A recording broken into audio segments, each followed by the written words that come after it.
geometri sebenarnya.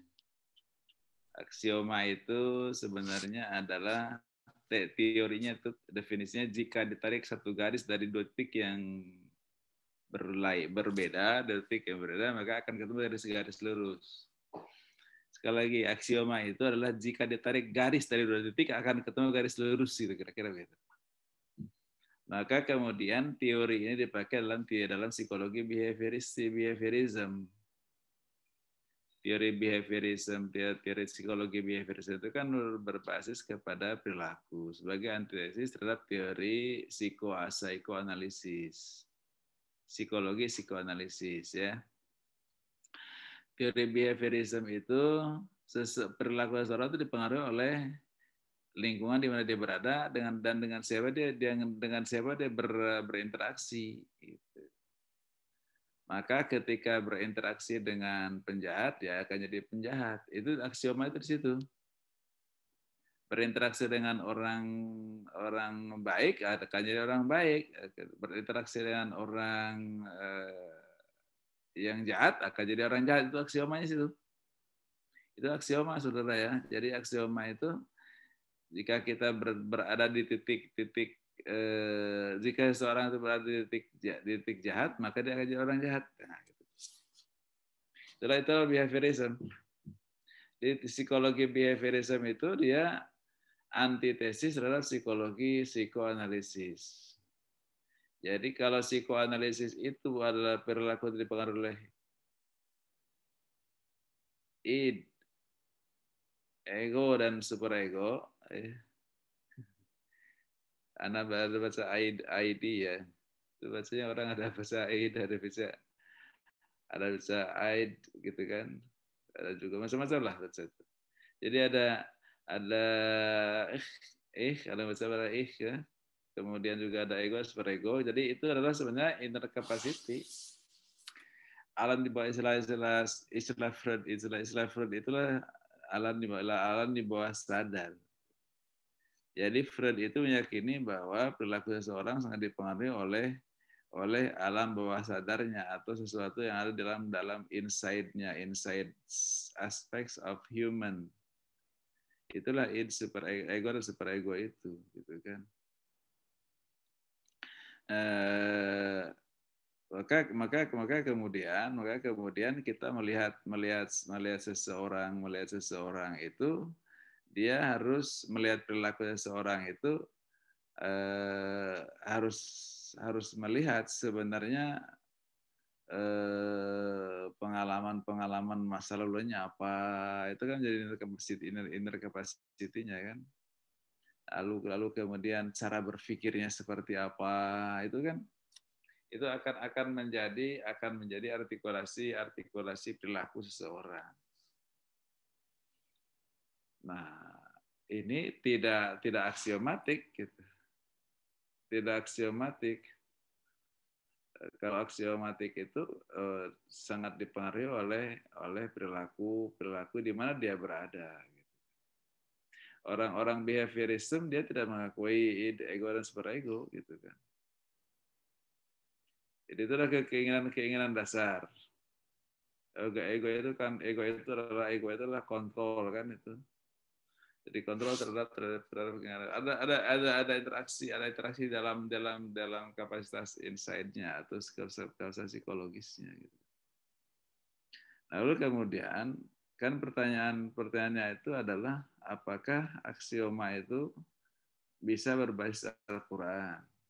Apakah Al-Quran itu gitu? Apakah Al-Quran itu ada dalam behavioristik gitu, dalam psikologi behavioristik gitu. Maka apakah kemudian kita harus kaji sebenarnya psikologi Islam yang berbasis Al-Quran, itu apa sebenarnya ya pattern atau teori dasarnya lah, kira-kira teori dasarnya itu seperti apa sih gitu ya. Nah mungkin bisa kita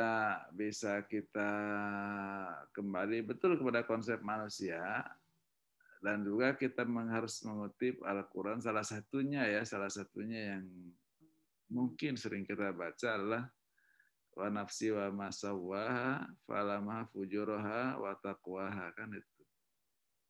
Itu Al-Qur'an. Jadi Al-Qur'an mengatakan wa nafsi wa ma sawwaha falamaha fujuraha wa taqwaha. Jadi manusia itu diilhami untuk fujur, untuk takwa.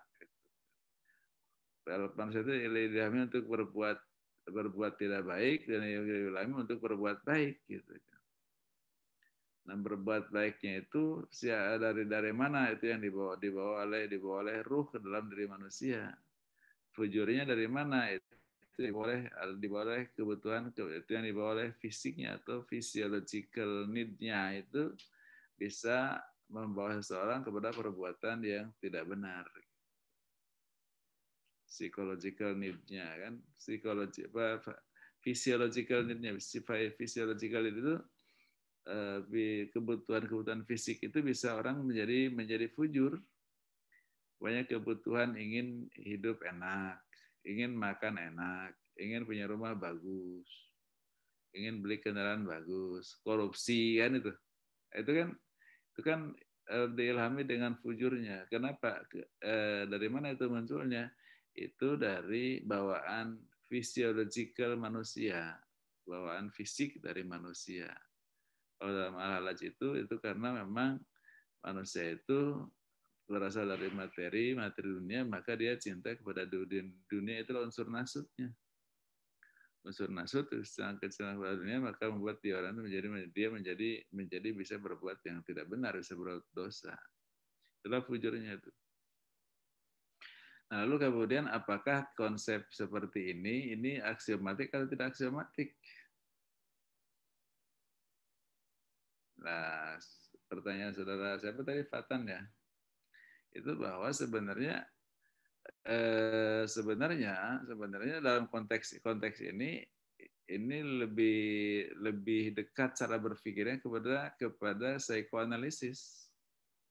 Psikoanalisis Sigmund Freud.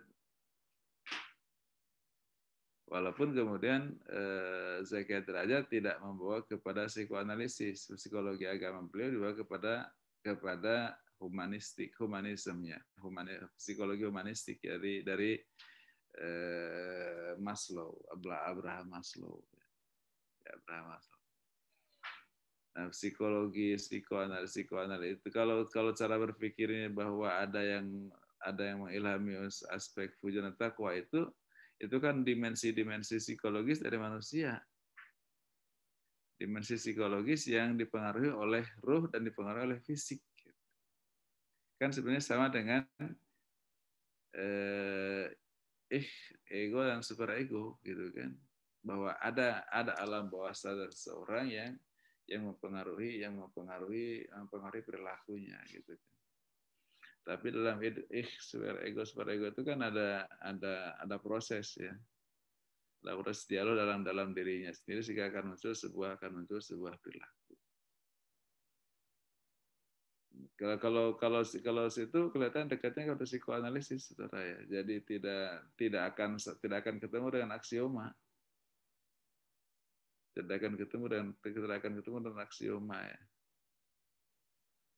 Tapi kemudian para psikolog kita di agri Islam itu tidak mengenakan B.F. Skinner juga tidak mengenakan Maslow, khususnya Abu Zakiyah ya, Abraham Maslow, bahwa perilaku seseorang itu sangat dipengaruhi oleh kebutuhan-kebutuhannya. Teori kebutuhan biologis, yaitu kebutuhan makan, minum, seks, kebutuhan psikologis, kemudian perasaan diterima, perasaan dicintai, perasaan dihargai, gitu kan, dihargai oleh orang lain. Kalau nggak diterima dalam kelompok sosial, dalam kelompok kecil kita di kelas aja, satu orang mahasiswa di antaranya nggak ada yang mau menerima satupun, nggak ada yang mau menemani satupun, itu kan jadi problem psikologis, jadi stres ya kan, nggak ada teman. Makanya minimal punya teman 1 atau 2 atau 3 orang di kelas itu kan.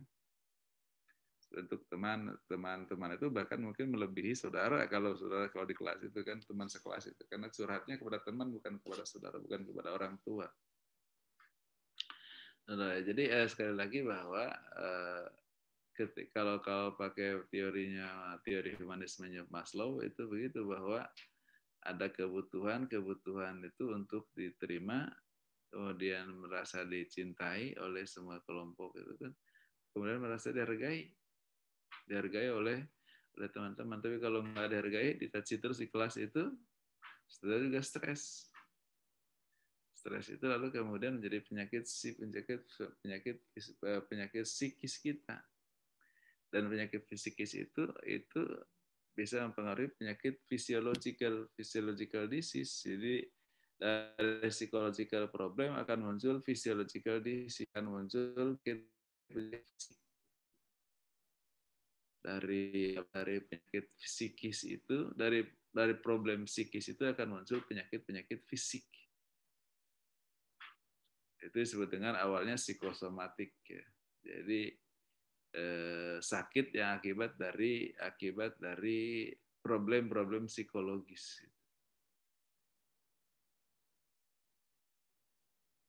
Oke, sampai di situ bisa dipahami nggak, saudara pemakalah nih bertiga nih? Ya, baik Pak. Terima kasih banyak. Aksioma itu titik, masa lupa lagi geometrinya sih? Saya udah lama di aliyahnya, tapi masih ingat. Tapi satu garis dari dua titik yang berbeda, akan ketemu garis lurusnya gitu. Aksioma itu. Dulu zaman saya itu namanya ilmu ukur. Kalau sekarang kan geometri ya. Zaman saya dulu ada ilmu ukur, aljabar.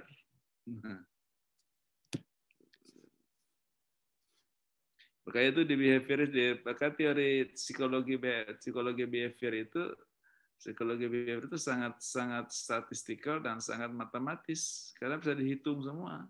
Perilaku orang itu dihitung, bisa dihitung, bisa dikalkulat, bisa hitungan pengaruh itu sebesar apa, kemudian diprediksikan akan terjadi apa, gitu bisa dihitung dengan angka statistik. Makanya psikologi behavioristik yang dari Amerika itu kuat sekali statistiknya.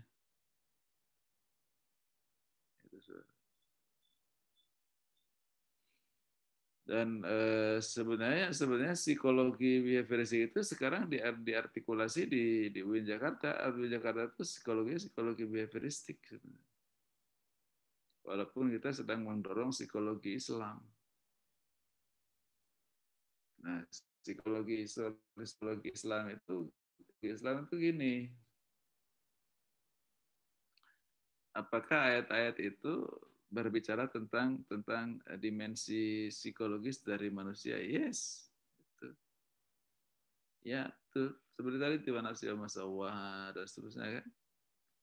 Kemudian juga mungkin ayat-ayat yang lain yang bicara tentang psikologi ya.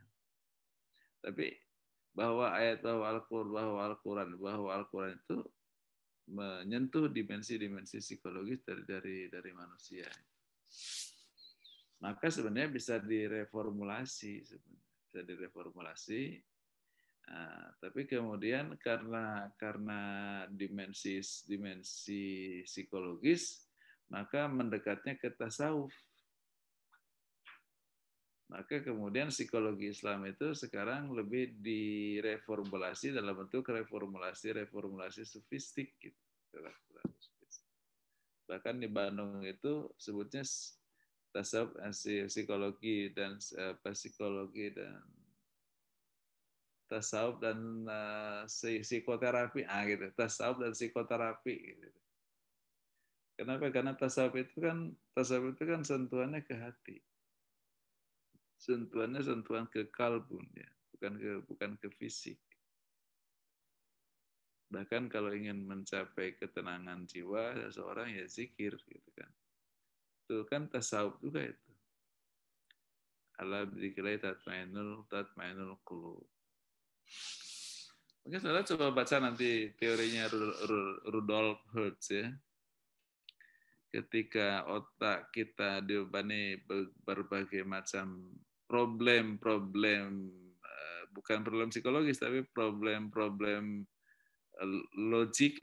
problem logical problem ya yang diharapkan logical problem. Pokoknya ujian makalah tiba-tiba menumpuk 1 minggu 3-4 makalah yang berbeda itu kan pasti juga saudara itu problemnya pada problem logical problem kan, jadi pada problem otak kita, intellectual problem lah kira-kira, academic problem lah itu kan, academic problem. Saudara kemudian ada masalah kan. Kemudian otak kita kerja keras. Otak kita kerja keras, maka frekuensi otak kita terus bekerjanya tinggi sampai mencapai frekuensi istilah Rutherford itu frekuensi gamma. Nah, ketika frekuensi gamma ini kan kemudian antara otak dengan hati itu dengan jantung itu kan ada koneksitas. Dalam itu selalu ada koneksitas kan, semua psikolog mengakui itu. Contohnya Benjamin S. Bloom kan dari kognitif kepada afektif dalam hati, afektif itu kan jiwa, penerimaan itu kan jiwa. Jadi selalu ada interkoneksi antara logical capacity dengan psychological capacity. Yang logical capacity itu ada di otak, di kepala. Sebenarnya kan psychological capacity itu ada di jantung. Anatominya jantungnya sudah kita diskusikan pada minggu lalu kan itu. Lalu kemudian ketika tadi problem itu, maka kemudian akan mempengaruhi psychological capacity-nya. Ketika problemnya frekuensi gamma, maka dia kemudian dia berpikir keras, hatinya juga akan kemudian terganggu dan dia stres itu kan di hati, jantung. Maka orang stres kadang-kadang nggak bisa jalan, kenapa? Karena detak jantungnya terganggu, dinding jantungnya, kardionya itu bekerja tidak normal, sehingga kemudian kakinya lemes, nggak bisa jalan. Kenapa? Karena tidak terdistribusi darah, tidak terdistribusi oksigen.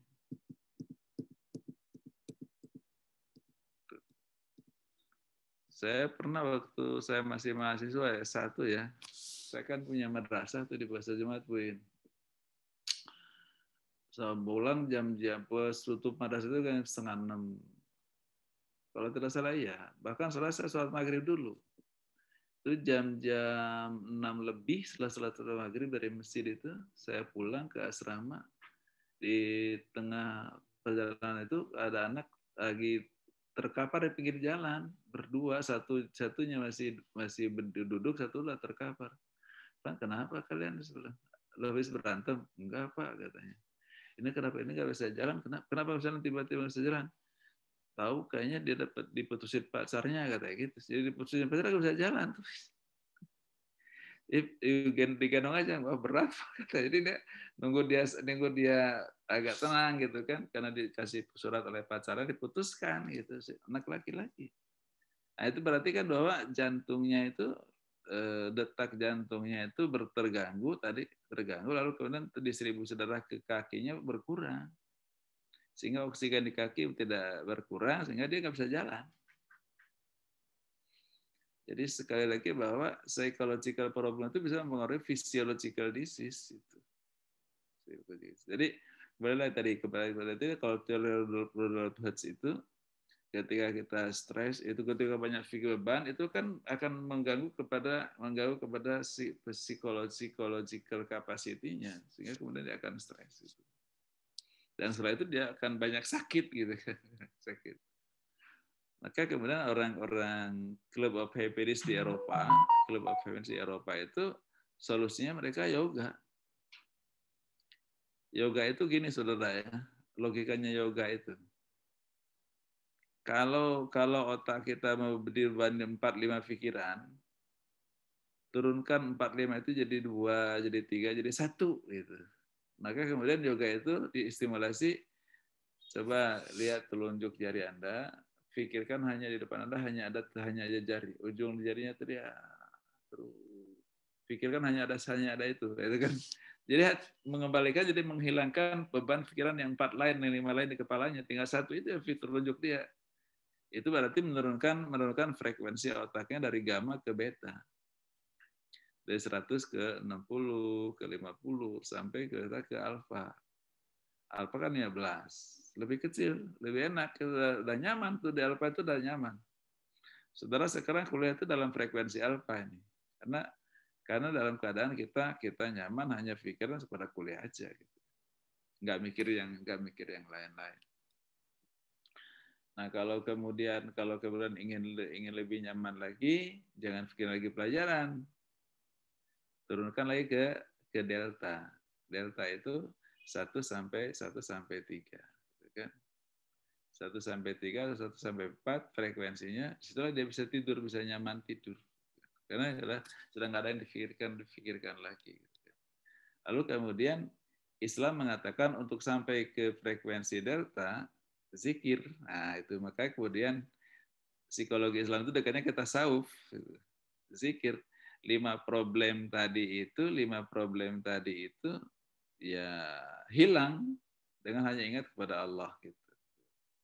Ya hanya ingat menghilangkan. Kalau orang yoga ingatnya lihatnya telunjuk. Kalau kita ingatnya kepada Allah. Maka psikologi Islam itu ya sebenarnya produktif untuk membuat orang lebih sehat, segar, itu produktif. Nah, tapi lalu kemudian pertanyaan tadi, bagaimana psikologi Islam itu dengan pendidikan gitu kan. Dengan pendidikan. Jadi kalau psikologi pendidikan itu kan, psikologi pendidikan itu adalah psikologi yang bagaimana mengadaptasikan beban proses pembelajaran kepada perkembangan psikologi anak. Sebenarnya itu psikologi pendidikan itu. Jadi psikologi dalam pendidikan itu bagaimana anak supaya bisa belajar secara maksimal dalam perkembangan psikologisnya gitu. Ketika anak sudah mencapai usia 6, itu kan perubahan psikologinya beda. Nanti ketika usia 9, 10, itu kemudian perkembangan psikologisnya baru ada. Kenapa? Karena pada usia 9 dan 10 itu anak sudah mulai lepas dari keluarganya dan ingin tahu banyak di luar keluarga gitu kan. Maka disitulah dimulai berikan pelajaran sejarah, diberikan pelajaran apa. Lalu kemudian anak itu kan daya tangkapnya tidak bisa berpikir yang abstrak-abstrak. Maka kemudian visualisasi sejarah pun diberikan dalam gambar-gambar yang visualistik yang kemudian bisa dilihat oleh anak-anak. Gitu. Itu namanya psikologi pendidikan. Nah, apakah psikologi Islam itu sangat diperlukankah psikologi Islam untuk pendidikan supaya pendidikannya jauh lebih efektif gitu kan. Psikologi Islam dan psikologi barat kan sebenarnya dia interaksinya kuat juga. Tidak mungkin psikologi Islam, karena psikologi Islam lalu kemudian usia kronologis anak berbeda cara mendefinisikannya gitu. Kenapa? Karena itu memang semua anak baik muslim maupun non muslim akan punya perkembangan kronologis yang sama gitu. Jadi pasti teorinya pasti sama. Lalu kemudian kebutuhan psikologis anak untuk belajar gitu kan. Itu semuanya baik Islam maupun Barat akan berbicara yang sama. Ketika usia 9 dia sudah boleh belajar di luar lingkungan keluarga, lalu kemudian dia boleh belajar sejarah, tapi kemudian otaknya otak visual, jadi bahasa visual itu kan lebih kuat daripada bahasa auditif ya, audio. Sampai sekarang kan saudara juga kan lebih kuat bahasa visualnya daripada bahasa audionya. Kalau di kelas itu terasa banget, saya buin ya, di kelas itu terasa banget. Mahasiswa itu kan pasti menatap kita, kalau saya sedang menjelaskan pasti menatap saya. Suka nggak suka kepada muka saya, tapi pasti natap saya. Kenapa? Karena dia lebih kuat bahasa visual, pemahaman visualnya daripada pemahaman audionya. Jadi anak-anak itu sampai sekarang, sampai mahasiswa pun tidak semuanya saudara bisa belajar dari rekaman yang terekam yang tidak terlihat suara siapa itu gitu, enggak. Itu biasanya kan lebih suka melihat orangnya, dengar orangnya dan lihat orangnya gitu. Dengar suaranya dan lihat orangnya. Itu artinya bahwa kecerdasan visual kita jauh lebih kuat. Nah, yang seperti ini baik Islam maupun Barat sama definisinya. Sama definisinya. Yang membedakan itu adalah bahwa seperti inner capacity itu inside factors of human yang Freud itu kan dari itu kan alam bawah sadar itu kan, kalau kita mengatakan itu bahwa itu dibawa oleh ruh gitu kan, ruh itu dari Tuhan gitu kan, itu saja sebenarnya bedanya. Jadi kalau Freud itu dia jadi ateis, kalau kita menjadi teistik. Lalu kemudian dedikasi manusia biasanya ujungnya mau kemana kan? Ujungnya mau kemana? Biasanya orang kalau di ujungnya itu pada si perilaku humanis. Kalau kita dedikasi kepada Allah untuk ridha Allah, itu sebenarnya gitu. Jadi sebenarnya memperkuat konsep. Jadi psikologi Islam itu sangat memperkuat konsep sehingga konsep itu berakhir pada sebuah akhir yang mutlak, yang itu lebih logik daripada psikologi yang tadi itu, yang seperti Freud itu juga akhirnya kan kemudian dia harus mengidentifikasi itu apa sebenarnya gitu kan. Akhirnya kemudian dia menjawab itu seks, kata dia seks gitu. Ada akhirnya identifikasi seperti itu. Kalau kita kan Tuhan gitu. Tuh kira-kira saudara ya. Jadi psikologi Islam itu bahkan kalau dibawa dalam pendidikan jauh lebih bermakna. Kenapa? Karena akan membawa anak-anak itu menjadi anak-anak yang punya kesadaran teistik yang lebih kuat. Apakah kesadaran teistik itu penting untuk hidup manusia? Sangat penting. Karena kan ketika nanti jadi profesional dan sebagainya, itu kan juga pasti akan banyak problem, akan banyak tantangan. Tantangan itu adalah challenge itu sesuatu untuk bisa kita meningkat, gitu kan. Peningkatan itu kan mungkin kapasitas dia sebagai manusia juga bisa berpikir kan,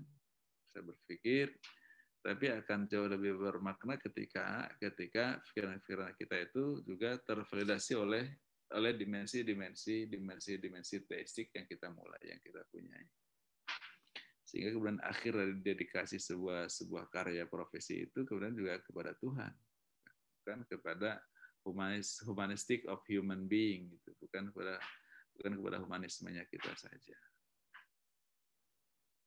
Nah itu saudara ya.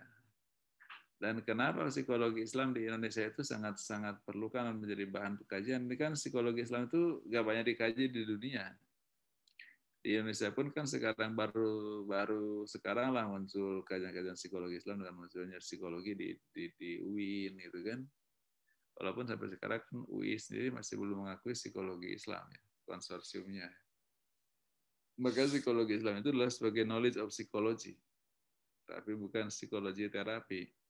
Maka ada tamatan S1 psikologi Islam, dia tidak bisa jadi psikolog katanya. Makanya fakultas psikologi kita itu fakultas psikologi umum supaya bisa menjadi psikolog kalau mau jadi psikolog. Yaitu jadi psikologi klinik namanya, psikologi klinis ya. Sehingga kemudian dia bisa memberikan praktek pembantuan psikologi kepada masyarakat. Dan rumah sakit yang benar itu adalah rumah sakit yang punya layanan psikologi. Karena kesehatan itu definisinya 3, sehat fisiknya, sehat mentalnya, dan sehat sosialnya. Yang mental itu psikolog yang bekerja. Fisik itu ya dokter. Tuh, jadi yang pertama pentingnya itu kita supaya psikologi itu berawal dari Tuhan, start from theistic psychological theories, lalu kemudian juga endingnya juga pada Tuhan. Jangan kemudian start dari sesuatu yang ateistik, kayak Freud itu kan ateis kan, dan berakhir pada humanisme, jadi tidak valuable, tidak menjadi valuable. Karena Indonesia itu kebanyakan mayoritas Muslim, maka psikologi Islam itu bagus dikembangkan di Indonesia supaya Islamnya bangsa Indonesia itu tidak hanya Islam fikih saja, tapi juga Islam pada dimensi-dimensi akhlak, Islam dalam dimensi tasawuf dan psikologinya gitu. Itu makanya kemudian psikologi Islam itu menjadi penting bagi kita hari ini. Kepanjangan cerita saya tadi, saya jelaskan aksioma aja. Jelaskan aksioma untuk saudara pepakalah yang nggak bisa jawab aksioma, lupa dia di geometrinya lupa itu aksioma itu. Saya lupa, baru lulus 2 tahun udah lupa. Saya aja udah tahun 75 kan saya belajar itu. 25 udah 50 tahun ya. 50 tahun ya udah. 75, 25 ya, hampir 45, hampir 50. Masih ingat tuh. Oke, ada pertanyaan untuk saya.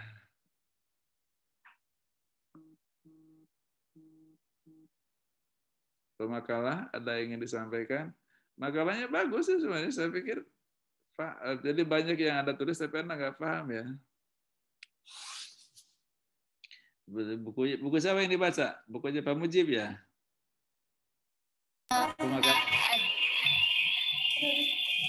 Buku siapa yang dibaca?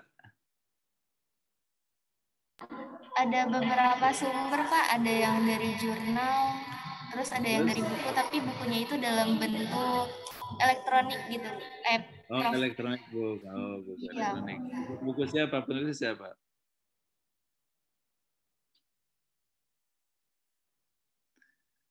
Penulisnya siapa? Jangan ada TPS. Harus ada bukunya.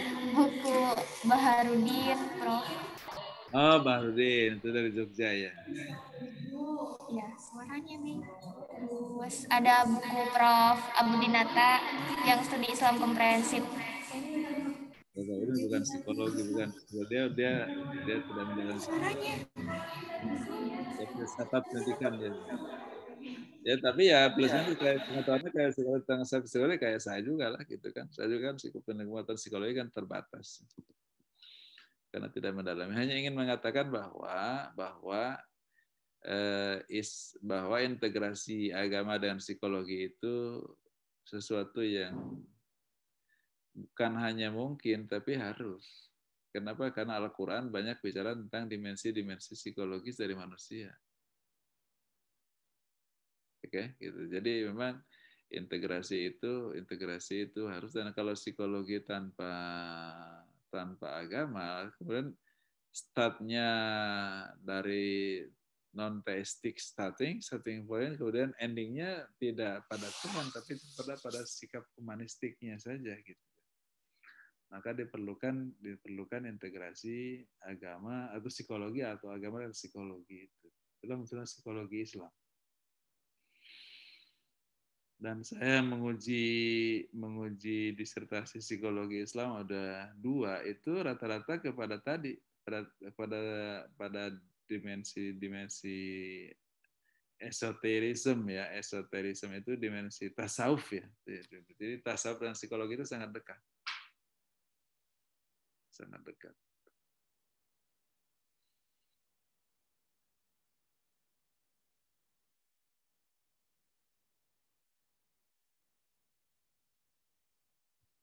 Dan menarik bahwa ternyata pegawai-pegawai profesional yang satu itu sebenarnya para pegawai kepolisian, satu lagi pegawai rumah sakit itu yang dalam psikologi Islam itu. Jadi ternyata yang membuat mereka kepuasan kerja itu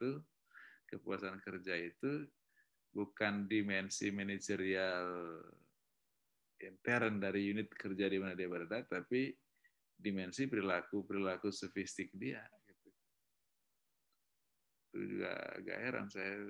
Jadi orang ketika dia banyakkan zikir, lalu ketika dia banyak zikir, lalu kemudian dia lebih bisa menerima kondisi apapun dia dapat di pekerjaannya, lalu kemudian karena dia bisa menerima, maka dia menjadi seorang pekerja yang memiliki kepuasan. Jadi kepuasan itu bukan coming from outside, tapi coming from inside. Itu yang di polisi ya. Jadi kalau di rumah sakit itu, ternyata di Tangsel ini banyak rumah sakit yang pegawai paramedisnya itu bergaji di bawah UMR. Tapi mereka puas, kenapa? Karena telah membantu pasien. Nah, itu. Di kepuasannya ketika melihat pasien sembuh, gitu. Bukan kepuasan gaji besar. Itu artinya bahwa itu kan sangat valuable ya, sangat valuable. Kalau di negara sekuler pasti protes mereka, udah demo aja karena pada gaji di bawah UMK gitu.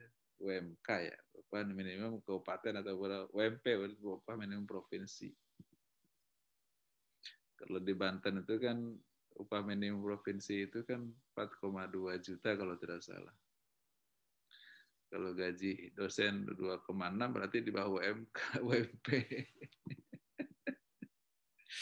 UMP, tapi dosen juga puas aja ya, walaupun sering protes. Tidak fair juga Bu ini, karena gaji dosen itu kan harus IP-nya harus bagus, dedikasinya harus tinggi, tapi gajinya kecil gitu. Tapi ada uniqueness-nya dari dosen itu ya. Udah pinter, rajin, gaji kecil, tapi diam aja itu nggak protes, nggak demo. Oke, silakan, ada yang ditanyakan nggak pada saya?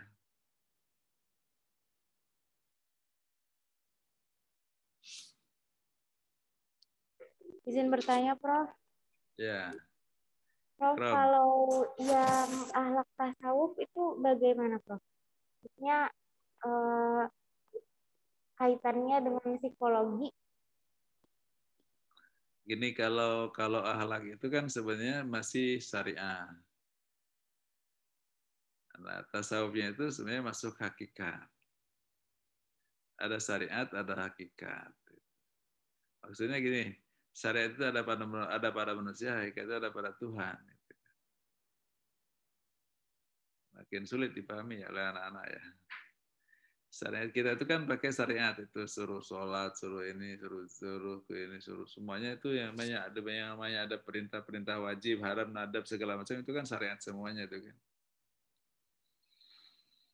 Tapi kemudian untuk mencapai sebuah ketenangan dan kenyamanan seseorang hidup itu harus masuk ke dunia hakikat. Artinya gini bahwa kita mendekat kepada hakikat, mendekat kepada Tuhan. Mendekat kepada Tuhan, lalu kita mengasosiasikan diri kita dengan Tuhan. Mengasosiasikan itu bahwa Tuhan ridho dengan apa yang saya kerjakan hari ini. Gitu. Begitu. Ketika kita berkeyakinan bahwa saya sudah sholat, tadi malam saya sudah sholat, saya sudah zikir banyak-banyak, lalu kemudian hari ini saya berperilaku seperti ini sudah sepengetahuan Tuhan dan Tuhan ridho dengan apa yang saya kerjakan hari ini. Nanti ketika mengatakan Tuhan ridho dengan apa yang kita kerjakan, maka kita akan merasa nyaman apa yang kita kerjakan itu tenang aja. Kenapa? Karena Tuhan sudah tahu. Karena Tuhan sudah ridho, maka pasti kita akan bersama Tuhan itulah. Itulah masuk dunia hakikat, membawa dunia hakikat ke dalam hidup diri kita. Itulah sebenarnya tasawuf ya. Itulah sebenarnya tasawuf. Lalu kemudian apakah tasawuf seperti ini itu masuk ke dalam dimensi bahasan psikologi Islam? Nah, itu. Nah, kalau memang tasawuf itu masuk dunia hakikat itu yang bekerja kan kolbun juga. Yang bekerja kan hati juga. Jadi yang meyakini bahwa Tuhan itu ridho dengan apa yang akan kita kerjakan, gitu kan? Ridho bahwa dia dan Tuhan sudah ridho dengan demikian maka dia tahu apa yang saya akan kerjakan, dan dengan demikian Tuhan akan menyertai apa yang saya kerjakan dengan dikerjakan. Lalu kemudian karena kita yakin bahwa Tuhan menyertai kita, maka kemudian kita akan merasa nyaman, akan merasa nyaman gitu kan.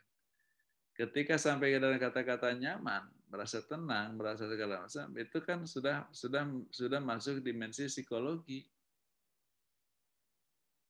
Psikologinya Maslow itu seseorang merasa nyaman ketika diterima oleh kelompoknya. Di kelas ini ada 35 orang, kalau ada 1 orang saja di antaranya nggak punya teman satupun di kelas ini, dia stres. Tapi kalau diterima oleh kelompok walaupun 3 orang yang lain nerima kita, nerima saya, gitu kan, maka Anda kan merasa nyaman itu kan. Nah sekarang teman 3 itu kita tinggalkan dan kita masukkan Tuhan dalam diri kita gitu loh.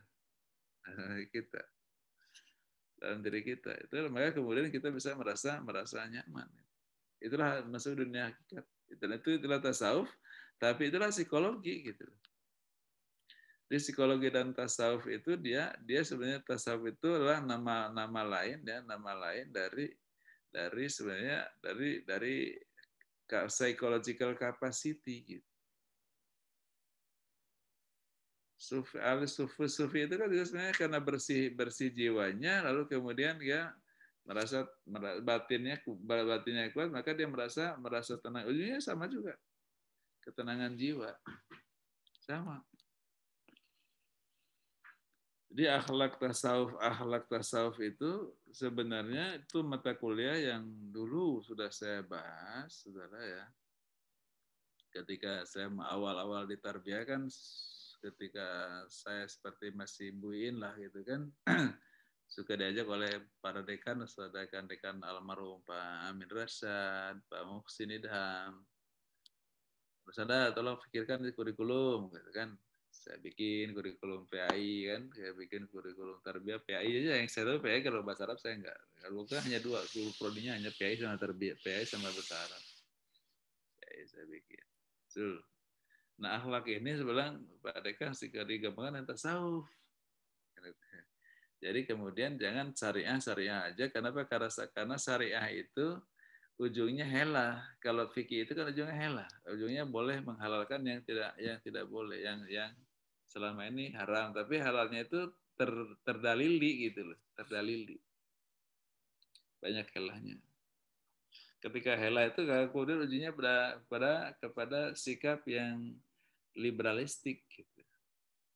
Maka sebenarnya untuk supaya lebih kuat diikatlah dengan tasawuf. Maka betul akhlak tasawuf untuk mengikat syariah yang anda miliki. Jangan kemudian syariah jadi pengetahuan tapi kemudian menjadi kebiasaan. Itu sebenarnya kenapa muncul akhlak tasawuf mata kuliah itu. Sudah cukup lama sejak zaman awal saya sering menyusun kurikulum fakultas jurusan PAI tarbiyah. Itu kira-kira. Jadi akhlak tasawuf itu di situ. Dan ketika masuk tasawuf ya sebenarnya itu sudah masuk ranah psikologi Islam. Karena psikologi itu kan sebenarnya mempelajari gerak-gerak psikis yang mempengaruhi perilaku fisik seperti ini. Itu kan pasti diawali dengan berpikir apa, berperasaan apa, berperilaku seperti itu. Dan psikologi itu sebenarnya kan hanya membantu menyelesaikan problem psikologis itu. Itulah psikolog, membantu menyelesaikan problem psikologis. Jadi kalau ada human resource HRD kan orang psikologi kan, kenapa pegawai-pegawai itu punya motivasi kerjanya menurun? Nah itu dia psikologi yang kerja itu. Dipelajari kenapa kenapa motivasi kerja menurun, kenapa produktivitas sebuah perusahaan itu menurun. Bukan karena karyawannya, yang bisa menjelaskan adalah orang-orang psikologi. Karena naik turunnya sebuah perilaku produktivitas seseorang juga sangat dipengaruhi oleh kuat, tinggi rendahnya motivasi untuk berkarya. Oke, kira itu. Masih ada?